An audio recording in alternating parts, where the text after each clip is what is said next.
Medical Communications at the Michael J. Fox Foundation for Parkinson's Research. Today I'll be talking about young onset Parkinson's disease. Parkinson's is typically diagnosed at age 60 or older, so when it's diagnosed at age 50 or earlier, it's referred to as young onset Parkinson's disease. The symptoms and medication management options are largely the same regardless of the age at diagnosis. But people with young onset may have slightly different symptoms, different approaches to management options, and an overall different course of progression of disease. They also may face different situations simply based on their age and stage in life. People who are younger may be more likely to hide their symptoms, which can increase stress and temporarily worsen the symptoms. And their symptoms may be more likely to be misinterpreted, as Parkinson's is commonly viewed as an older person's disease.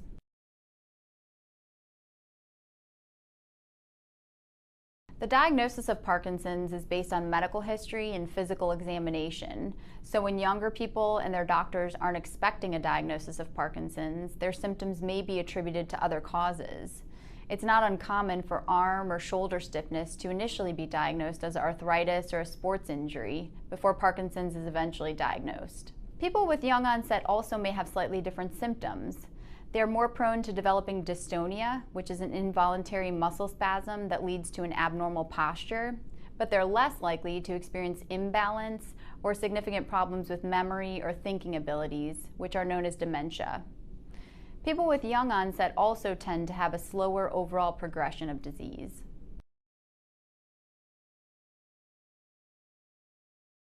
The medication management options for young onset are largely the same as for Parkinson's diagnosed later in life.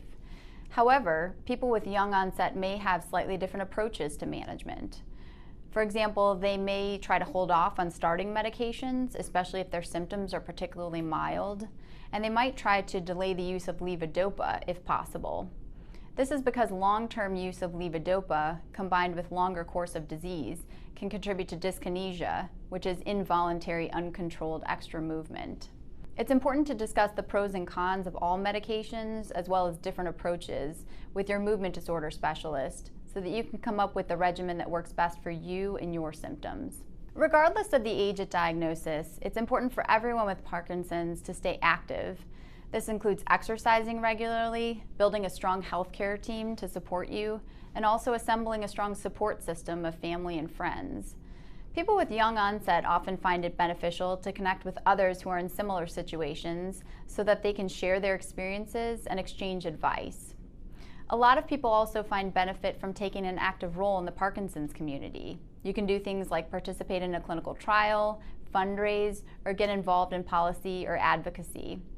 No matter what interests you and what level of involvement you'd like to take, there's something you can do to stay active in the Parkinson's community. You can learn more about this and other topics in Parkinson's by visiting our website.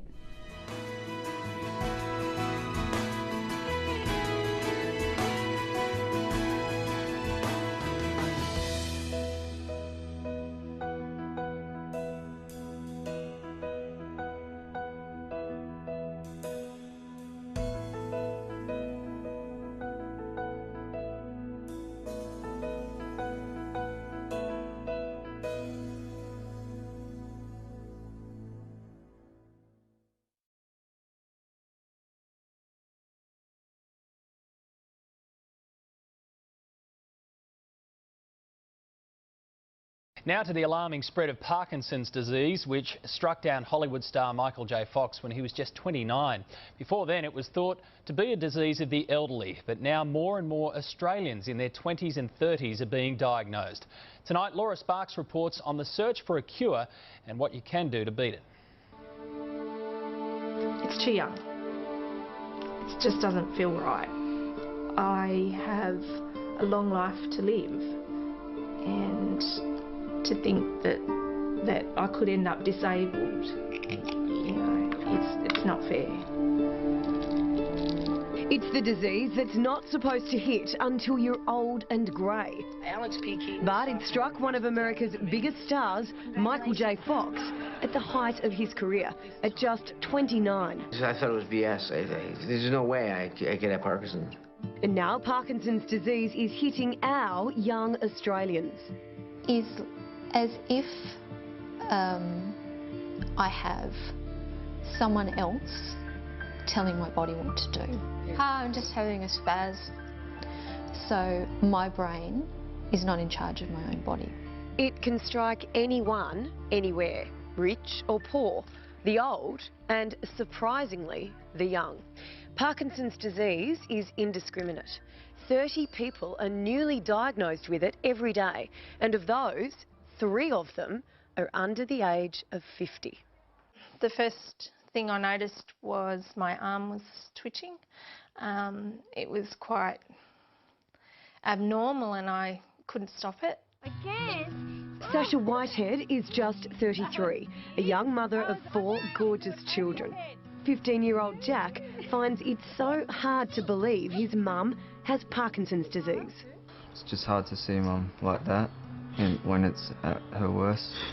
Sorry, the waterworks have just come. Is it hard hearing your children talk about it? Yeah, because you don't talk about it every day, and when you do, you realise how much it impacts them or how much they see that you don't realise they see. The disease is a degenerative brain condition that causes neurons to stop producing dopamine, a chemical that helps smooth coordination of the body's muscles and movement. Without it, the shakes start. What causes it is still a mystery. I do feel trapped in my body and I'm powerless to these symptoms. We're struck down in our prime by an illness over which we have no control. Kate Stone Crouch was an athletic, hard-working 29-year-old when she woke up like this one morning. This was the first thing that happened to me. I woke up like this.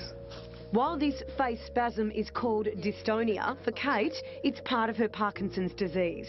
It took 7 years before she was properly diagnosed. And it affected me in every single area of my life. It affected my relationship, it affected my friendships, it affected my professional life. It was an absolute disaster for me. Now properly medicated, Kate is able to work from home, but it's the little things that cause her the most grief. So it's a bit of a battle putting on mascara? Yeah, it's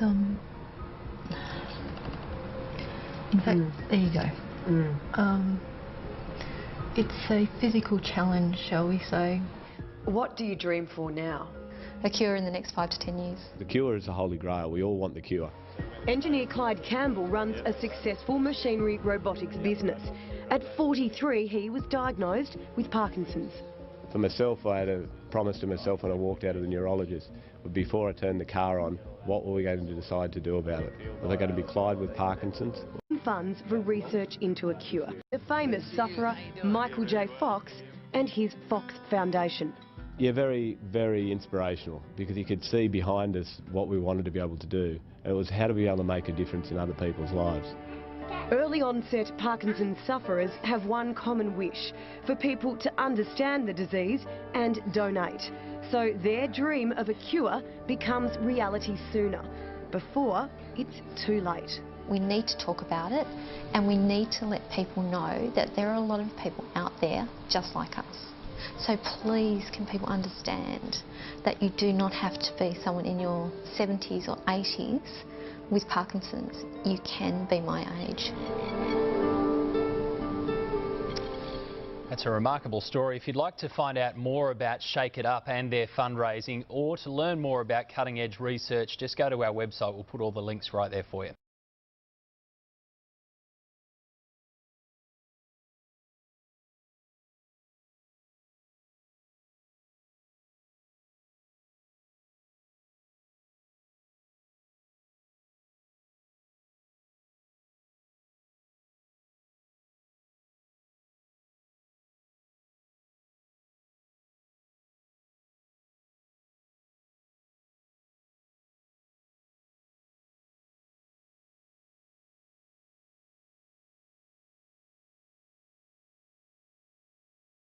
When Parkinson's disease impacts a family, patients and their loved ones have one goal: to find better treatments and a cure.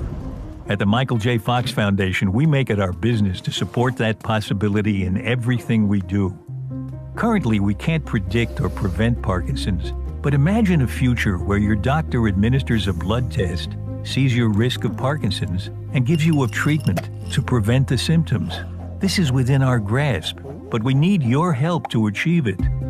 The discoveries we need begin with the study of the human disease.